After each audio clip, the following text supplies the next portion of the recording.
ঈদ মোবারক guys, Eid মোবারক। তো আমি আজকে যাইতেছি বাড়িতে। আমি এখন আছি গুয়াহাটিতে। আমি গুয়াহাটি ব্যাটারি রিক্সা দিয়ে যাইতেছি। প্রথমে আমি যাবো লালমাটি। লালমাটি থেকে ডাইরেক্ট গোসাইগাঁওয়ের বাস নিব। গোসাইগাঁওয়ের বাস আমি যদিও বার হইতে লেট হয়েছে, তো সমস্যা নাই, আমার বাড়ি যা রাত্রের মধ্যে পাইলেই হইলো। তো আমি গোসাইগাঁওয়ের ডাইরেক্ট বাসের জন্য আমি প্রথমে আসলাম লালমাটি। প্রথমে লালমাটি, এটা দেখতেছেন হাইওয়ে, লালমাটি হাইওয়ের পাশে দাঁড়ায় আছি।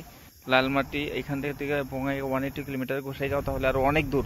তো নো প্রবলেম, আমি দেখেন ফাইনালি বাসে উঠা বসলাম। আমি বাসে উঠা যায় প্রথমে আমি যাব ঝালুকবাড়ি।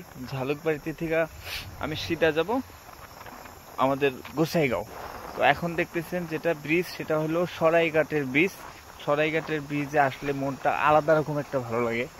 জানি না আপনারা প্র্যাকটিক্যালি দেখছেন কিনা সরাইঘাটের ব্রিজ। সরাইঘাটের ব্রিজ ছোটবেলা অনেক স্টাডি করছি, যখন তখন কিতাবের মধ্যে পাইছি সরাইঘাটর দলং, সরাইঘাটর দলং। তো ঠিক সরাইঘাটের ব্রিজ দিয়ে এখন কতই না যাওয়া আসা হয়, তাই আর সেই পুরানা স্মৃতিগুলো মনে পড়ে, সেই কিতাবের কথা। তো বাস যেহেতু ওই উত্তর গুয়াহাটি হয়ে যাইতেছে, তো উত্তর গুয়াহাটি হয়ে আপনার দুই পাশে যে সুন্দর মানে পাহাড়গুলা, সেগুলো একটু ক্যাপচার করার চেষ্টা করলাম। তো ভিডিওটা লাস্ট অবধি দেখতে থাকেন, অনেক মজা পাইবেন ভাই, অনেক মজা। তো দেখবেন এই ভিডিওতে, এটা ঈদের আগের দিনের ফুটেজ। ঈদের আগের দিনের ফুটেজ আমি ঈদের দিন পর্যন্ত আমি কি করলাম এই ভিডিওর মাধ্যমে দেখানোর চেষ্টা করবো। ফাইনালি দেখতে পাচ্ছেন আমি অলরেডি গোসাইগাঁও নামলাম। গোসাইগাঁও ক্লক টাওয়ারটা দেখলেন ইতিমধ্যে।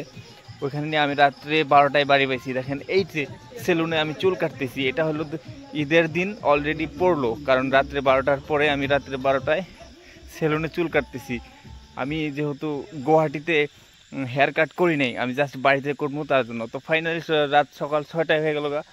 সকাল 6টায় যেহেতু ঘুম থেকে উঠছি ঈদের দিন, তো আমি ফ্রেশ হয়ে ঈদের নামাজের জন্য আসছি। ঈদের নামাজে দেখতে পারতেছেন গাইস, এটা আমাদের ঈদগাহ। তো ঈদগাহে আমি এটা নামাজের আগে একটু আপনাদেরকে দেখানোর জন্য এই ক্লিপটা নিছি।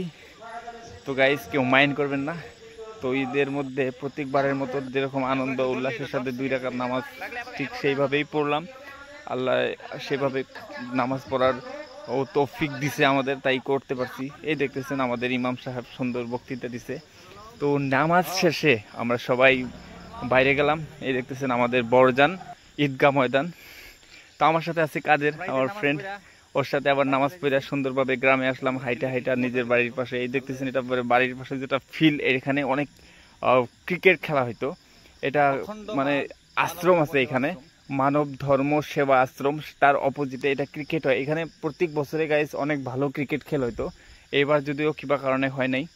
তো যখন নেক্সট টাইম যদি কোনোবার ক্রিকেট হয়, তো অবশ্যই আমি আপনাদেরকে জানাবো। এখানে ক্রিকেট খেলা দেখার জন্য অনেক বড় খেলা হয় গাইস।